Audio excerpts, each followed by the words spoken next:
మాటలతో లక్ష్మణుడు భార్య ఊర్మిళ ధర్మ నిర్ణయము చదువుతున్నాను. శ్రీరాముడు అరణ్యవాసానికి వెళుతున్నాడని, సీతారాముడితో పాటు లక్ష్మణుడు కూడా వెళుతున్నాడని అయోధ్య అంతా అనుకుంటున్నారు. ఈ విషయము ఊర్మిళకు తెలిసింది. నా భర్త అరణ్యానికి వెళ్ళడమా, ఇది విషమ సమస్య అనుకున్నది ఊర్మిళ. ఊర్మిళ మరుక్షణమే మనస్సును మార్చుకున్నది. తనువుని మనస్సుని విచక్షణ చేసింది ఊర్మిళ. జరగకూడనిది ఏది జరగదు, జరగబోయేదానికి సిద్ధపడాలి. ఏది ఏమైనా అనుభవించాలి.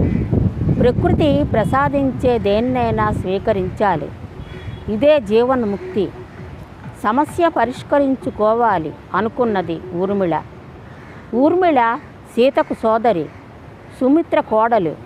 ఊర్మిళ రామభక్త పరాయణ, విద్యావతి, జన్మతః యోగిని. రాజరికపు ధర్మాధర్మ సూక్ష్మాలను,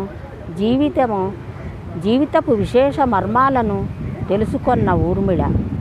ఊర్మిళ కోపతాపాలకు అతీతమైనది. పుట్టినింటికి మెట్టినింటికి తేడా తెలియని మగువ ఊర్మిళ. సీత ఊర్మిళ ఒకే చోట ఒకరి పెంపకములోనే పెరిగారు. ఊర్మిళ సీతతో సమానము. భూత భవిష్యత్తు వర్తమానాలను దర్శించగల మహాజ్ఞాన సంపన్నురాలు ఊర్మిళ. ఏ పరిస్థితినైనా ఆనందంగా స్వీకరించే ఆధ్యాత్మిక శక్తి గలది ఊర్మిళ. దశరథుడు ఇంటి పౌరోహిత్యుడు వశిష్ఠుడు. జనక మహారాజు ఇంటి పౌరోహిత్యుడు శతానందుడు. ఊర్మిళ సీత వివాహము వీళ్ళిద్దరే చేశారు. ఊర్మిళ ఇలా అనుకున్నది. రాముడు లేని లక్ష్మణుడు మృత సమానుడే. రాముడు ఆకృతి అయితే లక్ష్మణుడు నీడ. రాముడిని విడిచి లక్ష్మణుడు ఉండలేడు. లక్ష్మణుడిని ఆపాలని అనుకోవడము నా వెర్రితనము. లక్ష్మణుడితో నేను కూడా వెళ్ళి వాళ్లకు బరువు కాకూడదు. నా దాంపత్య సుఖము ఎక్కువ కాదు.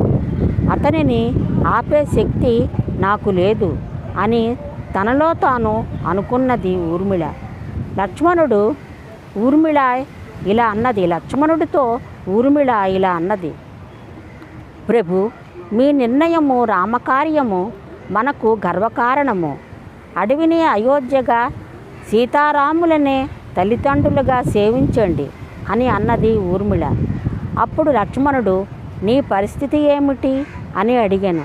నేను ధ్యానయోగములో ఉంటాను అనెను ఊర్మిళ. ఆ మాటకు లక్ష్మణుడు ఆనందించెను. ఊర్మిళ సహకారానికి, ప్రోత్సాహానికి లక్ష్మణుడు పొంగిపోయెను. అంతఃపురములో అనురాగాలతో ఒకరికి ఒకరు మౌనముగా చూచుకున్నారు. లక్ష్మణుడు విడిచిన పట్టు వస్త్రాలు, ఆభరణములు హృదయానికి హత్తుకొన్నది ఊర్మిళ. ప్రభు, నీవు ఎక్కడికి వెళ్ళినా నా అంతరంగములోనే ఉన్నావు అనుకొని ఆధ్యాత్మిక నిద్రలో జ్ఞానయోగి అయ్యను ఊర్మిళ.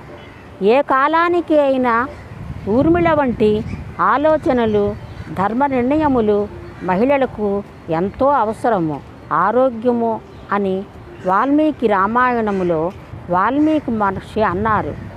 ఏ కాలానికి అయినా ఊర్మిళ వంటి ఆలోచనలు, ధర్మ నిర్ణయములు మహిళలకు ఎంతో అవసరము, ఆరోగ్యము అని వాల్మీకి రామాయణములో వాల్మీకి మహర్షి అన్నారు.